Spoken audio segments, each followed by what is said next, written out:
ప్రియమైన దేవుని బిడ్డలారా, ద్వితీయ ఉపదేశ కాండము 10వ అధ్యాయంలో 12వ వచనం నుండి అధ్యాయము చివరి వరకు ఉన్నటువంటి వాక్య ధ్యానాన్న ఇశ్రాయేలు నూతన తరం అనగా 2వ తరం ఐగుప్తు నుంచి వచ్చిన వారిలో జనసంఖ్యలో 2వ జనసంఖ్యకు చెందినటువంటి నూతన తరం యవన తరం మోషే చేత బోధింపబడుతున్నప్పుడు మోషే వారికి దేవుని గురించి తెలియచేస్తున్నాడు. దేవుడు ఎటువంటి వాడు, వారి పట్ల ఏం కావాలని కోరుతున్నాడు అనేది మనం ఇక్కడ తెలుసుకోవాలా. కాబట్టి ఇశ్రాయేలు, నీ దేవుడైన యెహోవాకు భయపడు, ఆయన నీ మార్గములన్నింటిలో నడుస్తూ, నీ మార్గములన్నింటిలో నీకు ముందుగా నడుస్తూ ఉన్నవాడు. నీవు ఆయన మార్గాల్లో నడుస్తూ ఆయన ప్రేమించు. నీ దేవుణ్ణి నీ పూర్ణాత్మతో సేవించు. నీ మేలు కొరకు ఆయన కట్టడలు అనుసరించు. ఇదే దేవుణ్ణి అడుగుతున్నాడు. ఇక్కడ మోషే చెబుతున్నాడు, దేవుడు నిన్ను అడుగుతున్నాడు.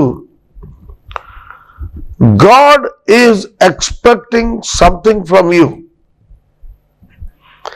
ఇదే కదా దేవుడు నిన్ను అడుగుతున్నాడు.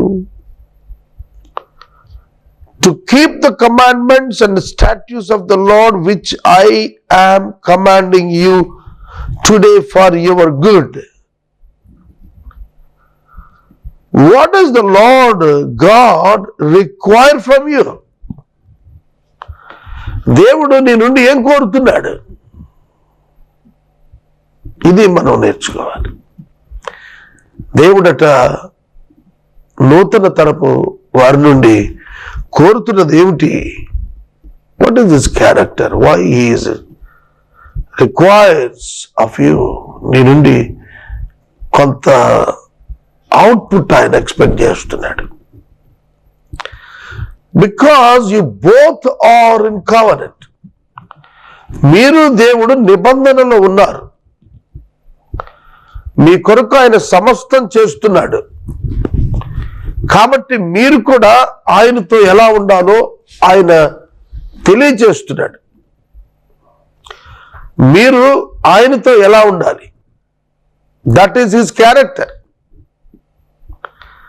మనం అందరూ మనతో మంచిగా ఉండాలనుకుంటాం, అది మన క్యారెక్టర్.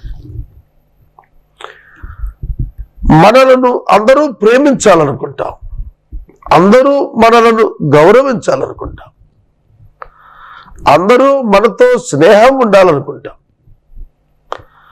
అందరూ మనతో అన్ని విధాల అనురాగము, ప్రేమ ప్రదర్శించాలనుకుంటాం.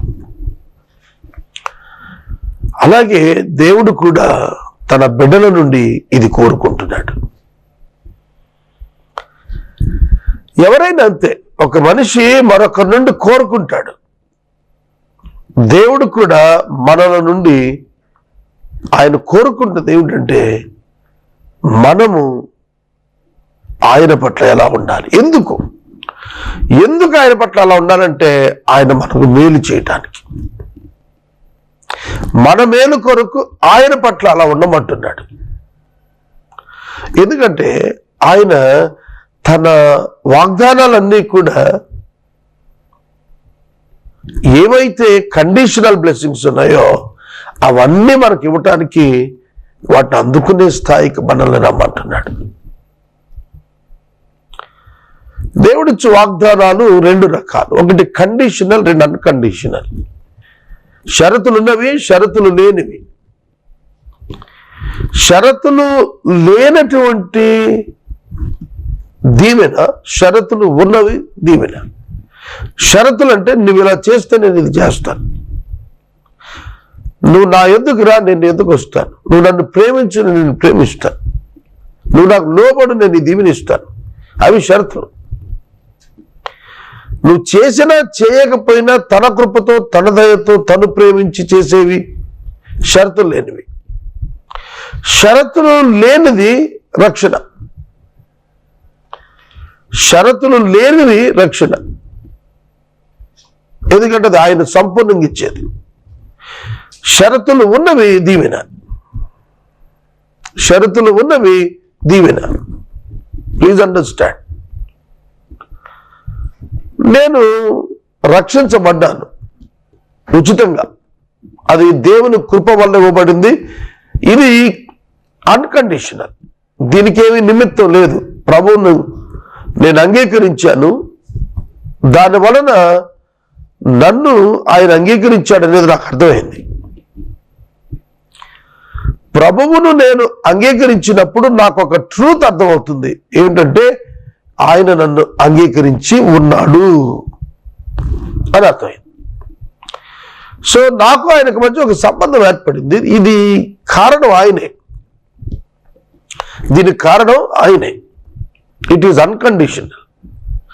Not because of me but because of himself. He related with me. ఆయన నాతో సంబంధం కలుపుకున్నాడు కనుక అది అన్కండిషనల్ సాల్వేషన్.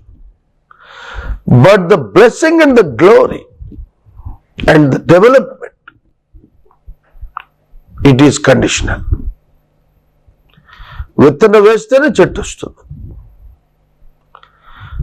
అన్నం తింటేనే ఆకలి తీరుతుంది. It is conditional. అంటే ఇది చేస్తే అది, ఇది చేస్తే అది. నువ్వేం చేయకపోయినా రక్షిస్తాడు.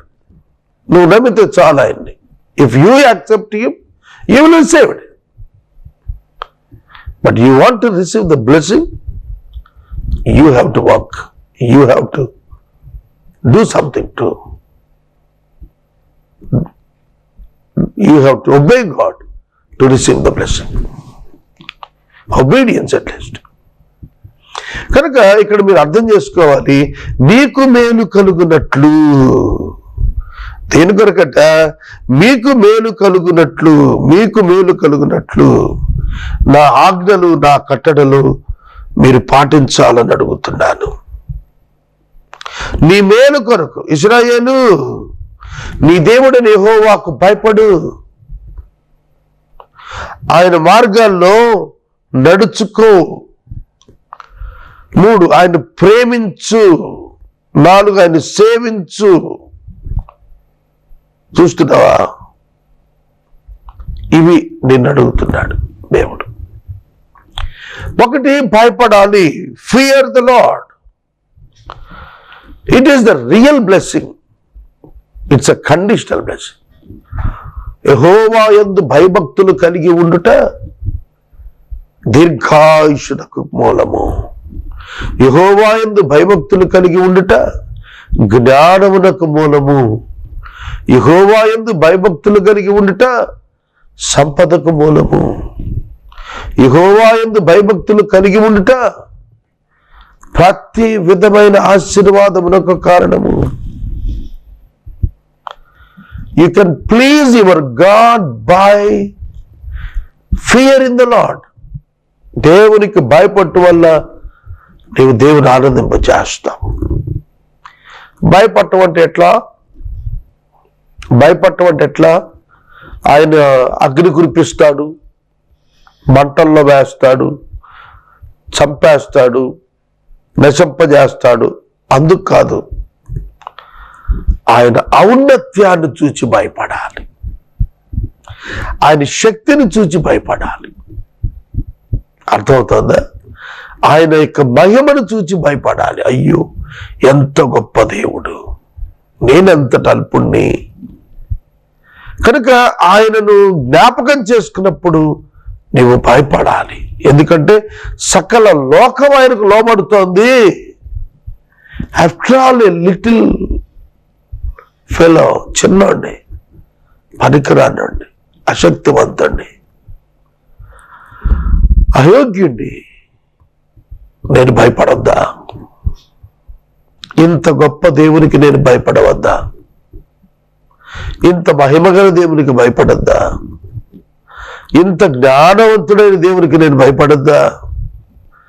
ఇటువంటి శక్తి ఆధిక్యత కలిగిన వారికి నేను భయపడద్దా? అర్థమవుతోందా? ప్రియమైన దేవుని బిడ్డలారా, భయపడాలి, దేవునికి భయపడాలి, దేవునికి భయపడాలి. వాక్యం చెబుతోంది. రెండవది, ఆయన మార్గములన్నింటిలో నడవటం ప్రారంభించాలి. That's what God wanted from you or require of you. దేవుని మార్గములలో నడవాలి. ఆయన 90వ సంకీర్తనలో రాశాడు, యెహోవా మోషేకు తన మార్గములను కనపరిచెను అని రాశాడు. మోషేకట దేవుడు తన మార్గాలు కనపరిచాడట. ఎందుకంటే Moses started walking with him and the ways of the God. దేవుని మార్గములలో నడిచాడు. నేను నడవవలసిన త్రోవ ఆయన నాకు చూపును అంటాడు. నీవు నడవవలసిన మార్గము ఆయన నిన్ను నడిపిస్తాడు. ఇది వాగ్దానం, దేవుని వాగ్దానము. తన బిడ్డలు ఆయన తడిమి వెదుకులాడి కనుగొని ఆయన వెంబడిస్తారేమో అని ఆయన ఎదురు చూస్తున్నటువంటి దేవుడు. ఆయన మార్గంలో నువ్వు నడవాలి. యోహాను 14లో చెప్పాడు, ఆయనే మార్గం. You have to follow Jesus. You have to follow Jesus అంటే ఏంటి అర్థం? పైనుండి కిందకి అంగి గడ్డం పెంచడం, మౌనంగా చక్కగా మాట్లాడటం, అది కాదు. It's not the practice. అది కాదు అభ్యాసం. ఆయన జ్ఞానముతో విధేయుడై ఉన్నాడు. ఆయన ప్రార్థనాపరుడుగా ఉన్నాడు. ఆయన ప్రజల రక్షణ కొరకు ఆకలికొని ఉన్నాడు. You must follow him. He is the way. ఆయన క్షమించాడు. ఆయన క్షమించాడు. శత్రువులు క్షమించాడు, ప్రార్థించాడు. ఆయన మార్గాలు నడవటువంటి అది. ఆయన మార్గంలో నీతి ఉంది. ఆయన మార్గం న్యాయవంతమైంది. ఆయన మార్గం పరిశుద్ధమైంది. కనుక ఆయన మార్గాల్లో నడవటం అంటే పరిశుద్ధత, నీతి, న్యాయం, ప్రేమ, యథార్థత, ఈ గుణలక్షణాలను నడవటమే ఆయన మార్గం. మూడో మాట అంటే ఆయన ప్రేమించాలి. Love your God. It's the requirement from your side. దేవుని ప్రేమించాలి. మనం ప్రేమింపబడి ఉన్నాం ఆయన చేత, ప్రేమింపబద్ధులం కూడా. మనం ప్రేమించకపోయినా ఆయన ప్రేమించాడు. మన పాపాలకు ప్రాయశ్చిత్తంగా ఉంటానికి తన కుమారుడైన యేసుక్రీస్తును నరావతారంతో ఈ లోకానికి పంపాడు. ఇందులో ప్రేమ ఉందన్నాడు. యోహాను 1వ పత్రిక 4వ అధ్యాయం 10వ వచనంలో ఇందులో ప్రేమ ఉంది అన్నాడు. ఇందులో దేవుడు తన కుమారుని పంపటంలో. యోహాను 3:16 సువార్తలో చెబుతున్నాడు, దేవుడు లోకాన్ని ఎంతో ప్రేమించాడు, అద్వితీయ కుమారుని పంపాడు. ఆయన విశ్వాసం ఉంచిన వాడు నిత్యజీవం పొందేట్లు ఆయన్ని అనుగ్రహించాడు అన్నాడు. అంటే God so loves, God loves you so much. దేవుడు ఎంతో ప్రేమిస్తున్నాడు. నువ్వు కూడా ప్రేమించాలి. ఎంత ప్రేమించాడంటే తన కుమారుని ఇచ్చి అంత ప్రేమించాడు. సిలువకి ఇవ్వటానికి వెనుతిరగలేదు. ఆయన అంతగా ప్రేమించాడు. మనం ప్రేమించాలి. పూర్ణ హృదయంతో, పూర్ణ మనసుతో, పూర్ణమైనటువంటి ఆత్మతో మనం యెహోవాను ప్రేమించాలి, సేవించాలి. సేవించాలి. Serve God. You must serve God. దేవుణ్ణి నువ్వు సేవించాలి. దేవుణ్ణి నువ్వు సేవించాలి అంటే ఆయన చెప్పిన పనుల్లో చేయటమే సేవ చేయటం అంటే. ఆయన ఏం చెప్పాడంటే, నశించు వారి ఎందుకు వెళ్ళండి, వాళ్ళని రక్షించండి. నీ సహోదరులకు సేవ చేయి. నిన్ను వల్ల నీ పొరుగు వారిని ప్రేమించు, అప్పుడు సేవకుడుగా మారిపోతావు. నీ తోటి మానవునికి నీవు ఒక సేవకునిగా సహాయపడు. అది దేవుడు తనను సేవించినట్టుగా చేస్తాడు. ప్రభువా ప్రభువా మేమెప్పుడు చెరసాలకు వచ్చితిమి, ప్రభువా ప్రభువా మేమెప్పుడు దాహం ఇచ్చితిమి, మేమెప్పుడు ఆకలితో ఉండగా చూచి ఆహారం పెట్టితిమి. అల్పులైన ఈ నా సహోదరులకు చేసి తిరిగి కనుక నాకు చేసి ఉన్నారు. అల్పులైన ఈ నా సహోదరులకు చేశారు, మీరు నాకు చేసి ఉన్నారు. అవునండి, దేవుని సేవించాలి మనం. ఈ లక్షణాలు ఎందుకంటే నీ మేలు కొరకే. God wants to bless you so that God requires of you something from you. నీ నుండి కొంత దేవుడు కోరుతున్నాడు, ఎందుకంటే నిన్ను ఆశీర్వదించడానికి. That is our God. That is our God. He wants you to become his child. నిన్ను తన బిడ్డ కావాలని కోరుతున్నాడు. మనం కూడా బిడ్డలు కావాలని కోరుకుంటాం. భార్యాభర్తలు వివాహం అయినప్పుడు మనకు బిడ్డలు కావాలి అని ఇష్టపడతారు. భార్య గర్భవతి అయినప్పుడు ఎంతో సంతోషిస్తుంది ఆవిడ, భర్తకు చెబితే అతను ఆనందిస్తాడు. వాళ్ళిద్దరూ సంతోషిస్తారు ప్రభువు గర్భఫలం ఇస్తున్నాడు అని అంటే. ఎందుకు గర్భఫలాన్ని చూచి ఎందుకు సంతోషిస్తారు భార్యాభర్తలు? They are their real fruit from the wedding. వారి వివాహమునకు ఫలము వారు, అందుకే సంతోషిస్తారు. దే ఆర్ ది ఇన్హెరిటెన్స్, అందుకు సంతోషిస్తారు. అర్థమవుతుందా? దే ఆర్ దేర్ ఓన్, వారి సొంత సొత్తు, అందుకు సంతోషిస్తారు. అందుకని వాళ్ళ కోసం తమను త్యాగం చేసుకుంటారు. దేవుడు కూడా అంతే. దేవుడు కూడా కోరుతోంది ఏంటి తెలుసా? ఆయన మన యందు సంతోషించి ఆనందించి మనలను ఆయన సొంత సంతానముగా బిడ్డలుగా స్వీకరించాలని ఆయన కోరుకుంటున్నాడండి. ఇటువంటి ప్రేమ కలిగిన దేవుణ్ణి మీ జీవితాల్లోకి మీరు ఆహ్వానించాలి. ఇశ్రాయేలు జనాంగంతో దేవుడు తెలియచేస్తున్నాడు మోషే ద్వారా, you must be loyal to me, నాకు మీరు నమ్మకముగా ఉండాలి, యథార్థంగా ఉండాలి, నా పట్ల భయభక్తులు కలిగి ప్రేమించి సేవించి వెంబడించి నడుచుకుంటూ ఇవన్నీ చేసినప్పుడు నీకు మేలు చేస్తాడు దేవుడు అనేది మోషే చెబుతున్నాడు.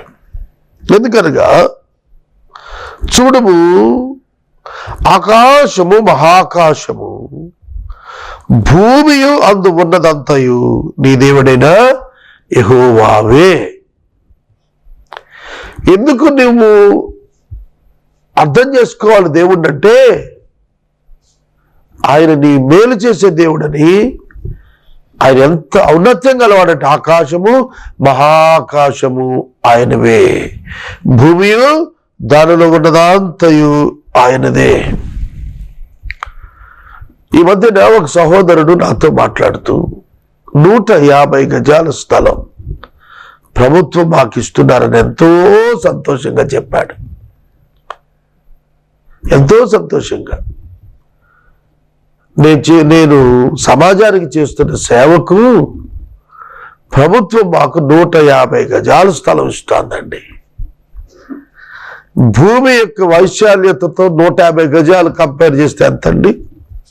సూది మొనలో కోటి వంత కూడా ఉండదు. అంత అల్పమైనటువంటి చిన్న గిఫ్ట్కి ఆయన ఎంతో పొంగిపోతున్నాడు. మరి దేవుడు ఎంత చేయగలిగిన వాడు, ఎంత కలిగి ఉన్నవాడు. ఆకాశం ఆయనదే, మహా ఆకాశం కూడా ఆయనదే. స్పేస్ అవతల, అంతరిక్షం అవతల కూడా ఆయనదే. ఇంత దానిలో మనకు ఒక 100 గజాలు సైట్ ఇవ్వలేడు ఆయన. మనకు చాలా విషయాల్లో దేవుడు అర్థం కాలేదు, దేవుడు మనం గ్రహించుకుని ఉంటున్నాము. ప్రభువును మనం గ్రహించట్లా, చాలా విషయాల్లో మనం గ్రహించట్లా. ఆయన సామర్థ్యాన్ని మనం ఆయన గురించిన ఆలోచన లేకే తెలుసుకోలేకపోతున్నాం. దేవుని యొక్క సామర్థ్యాన్ని మనం తెలుసుకోలేకపోవటం కారణం ఏంటంటే ఆయన పట్ల ఆలోచన లేదు మనకు. ఆయన యొక్క ఖ్యాతి, ఆయన యొక్క శక్తి, ఆయనకున్నటువంటి బలం, ఆయనకున్నటువంటి పొజిషన్ మనం అర్థం చేసుకోవట్లేదు. భూమి అందులో ఉన్నదంతా ఆయనదే. ఇంకేమివ్వలేడు నీకు చెప్పు, నువ్వేం అడగక్కర్లేదు. అసలు నీకు కావలసినవన్నీ ఆయన ముందే ఎరిగి ఉన్నాడు. నేను ఎప్పుడు చెబుతాను యవ్వన బిడ్డలకు, మీ తల్లిదండ్రులు మీకు భార్య అవసరమని మీ యుక్త కాలం వచ్చిన తర్వాత వెతుకుతారయ్యా, కానీ దేవుడు నీకు యుక్త కాలమున భార్య అవసరమని నువ్వు పుట్టిన 1 సంవత్సరం 2 సంవత్సరాలకు, కొద్ది దినాలకు, కొన్ని మాసాలకు, లేకపోతే 10 ఏళ్లకు, 5 ఏళ్లకు తాను నీ భార్య నిర్మిస్తాడు, పంపుతాడు, పుట్టిస్తాడు. నిజమే కదా? సమస్తం మన కోసం దేవుడు చేస్తున్నాడు. మనకేమి కావాలో అవన్నీ ఉచితంగా ఇస్తున్నాడు. వెలుతురు కావాలి, మనం ఇప్పుడు రికార్డింగ్ చేసేటప్పుడు లైట్లు వేస్తాం, దానికి కరెంటు ఖర్చు ఉంది. అదే బయట ఎండలో చేస్తే ఇంతకంటే ఎక్కువ లైటింగ్ ఉంటుంది, అక్కడ అవసరం లేదు. సమస్తం ఇచ్చాడు. ఆ మహాప్రభువును మనం గుర్తిరుగుతున్నామా?